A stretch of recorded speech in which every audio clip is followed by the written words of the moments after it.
Well, for more on Africa's stance in the Russia-Ukraine war, joining us now are African affairs analyst ACHIKE CHUDE and international analyst David Otto. Thank you, gentlemen, for joining us on Newsnight. Let me begin with you, ACHIKE CHUDE, and putting it in percentages. 51% voted in favor of the UN resolution for Russia to end its invasion of Ukraine, 2% voted against it, and 31% abstained, including South Africa. What do you make of how the African countries voted? And is this a case of the enemy of my friend is my enemy? Well, under the circumstances, looking at war in all its, the horrible nature of war, one would think that most of the countries in Africa would definitely, vote against Russia's incursion into Ukraine. But obviously, perhaps Africa is still smarting from what happened in Libya. Something that was perpetrated by the West and the United States. Today, Libya is a no man's land. And then again, some of the contradictions again that they have seen with regards to even America's intervention, and again, some of the NATO countries in alliance with America in places like Iraq and all that. Also, what it means is that a lot of some of these African countries were not exactly convinced. The American ambassador says that, yes, African countries are not expected to be neutral and that this is not about the Cold War. But of course, this is about the Cold War. And the South African government and the Ugandan government have also made allusions to that. It is unfortunate. Like I said, I mean, the war, every war is bad and they should be condemned in all its entirety. But obviously, there are so many things that one will have to look at look at in Ukraine. This war is a war that should never have been fought in the first place. It should have been avoided. And I think there was a window of opportunity to avoid the war being fought in the first place. Right. But let me bring in David Otto, who is also an African affairs analyst. Well, do you agree with the U.S. Diplomat Thomas Greenfield that Africa cannot remain neutral? Do you agree with that? And considering the fact that Russia began to expand her influence into Africa, Libya, South Africa inclusive, where Ramaphosa has already condemned NATO, saying NATO is to be blamed for the incursion, for Russia's war against Ukraine. What are your thoughts?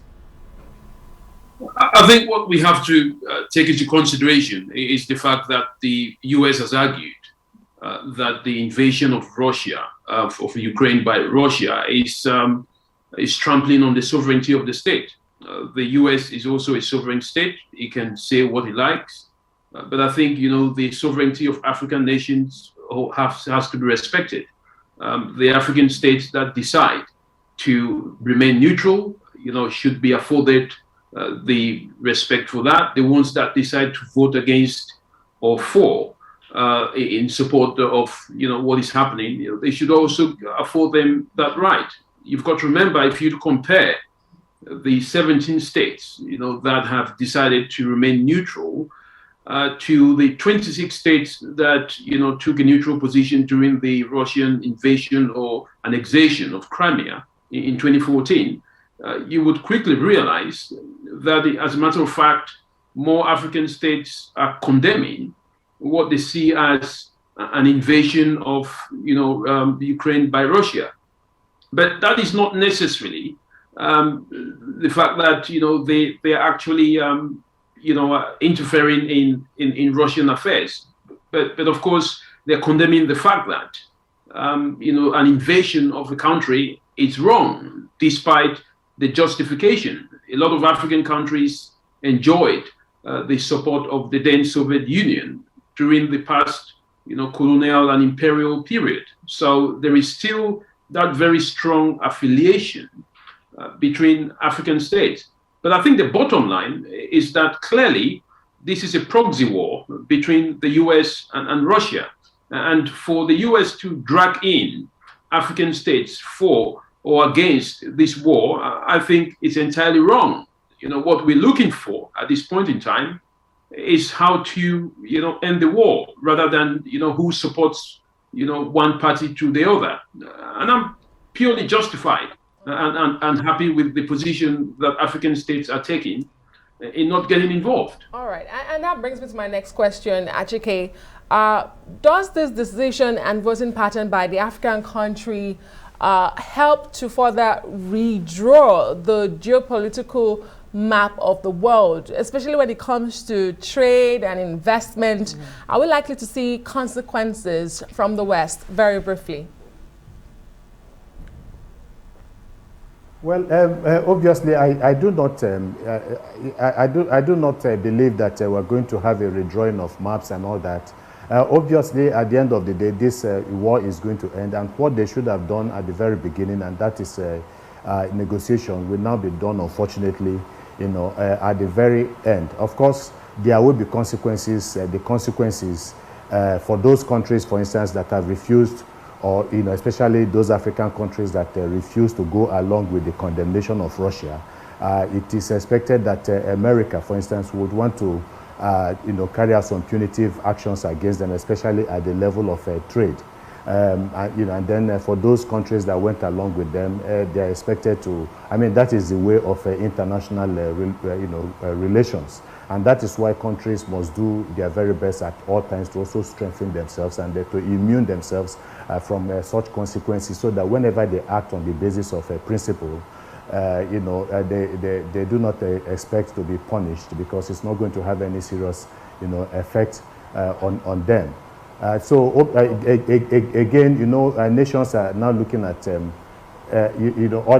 other ways to cooperate with with African countries, and then to win African countries away from any kind of economic activity with Russia as part of the sanctions that have been imposed on Russia. So from that perspective, again, African nations will have to take a decision on how they want to go forward, moving on from this war.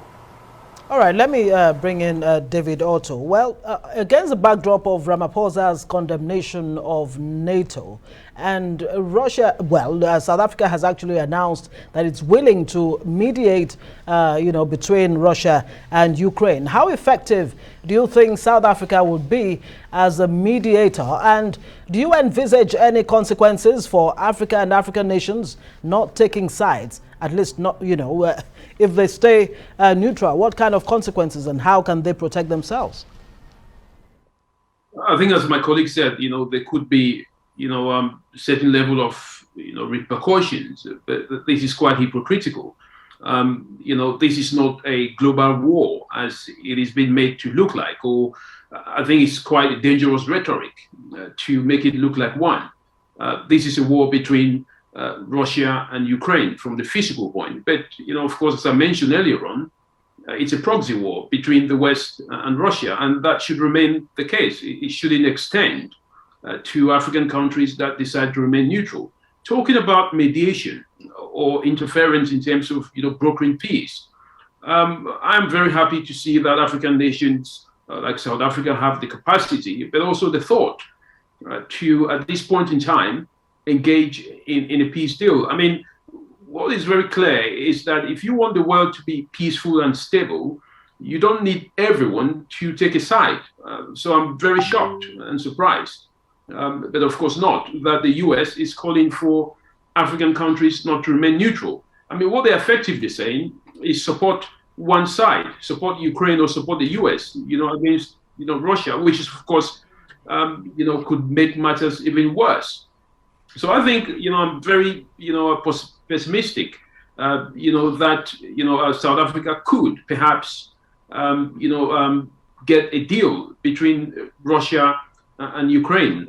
I think where the optimism will be is if, there is some assurances that Ukraine will remain neutral, not joining NATO, but also, ensuring that it can maintain its sovereignty. But I don't see, this, intervention from South Africa going anywhere. But at the same time, I'm pleased to see that an African country like South Africa is taking the lead, and remaining neutral as opposed to what is being expected for it to do from the West.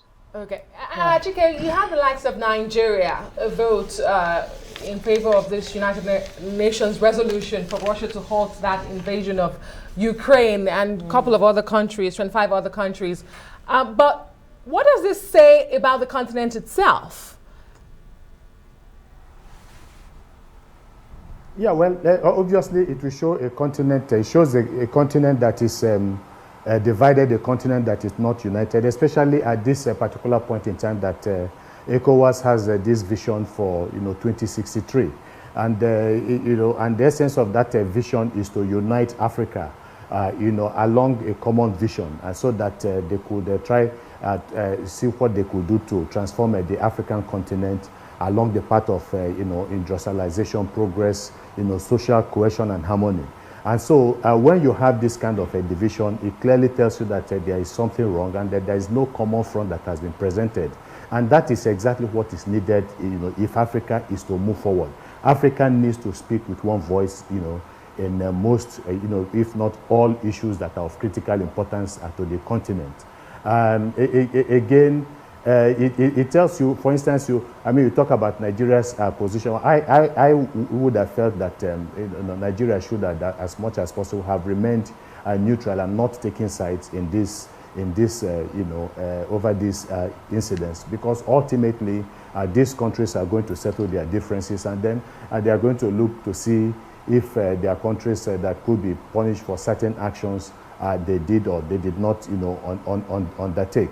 And of course, you know that the nature of Nigeria's economy, we are not actually in a position to withstand any kind of a serious, shake-up of the system, especially at the, economic front. But again, if you look at what happened in Libya, we did not have that kind of unity. If we had that unity of purpose, for instance, what happened in Libya would not have happened. And then that was even of critical importance to the African continent, not what is happening in Ukraine, because Ukraine is really of no geopolitical concern to Africa, except that we are looking at it from the point of humanism. Okay, thank you very much. ACHIKE CHUDE, the African Affairs Analyst, and David Otto, also an African Affairs Analyst. Both of you gentlemen, thank you so much for joining us.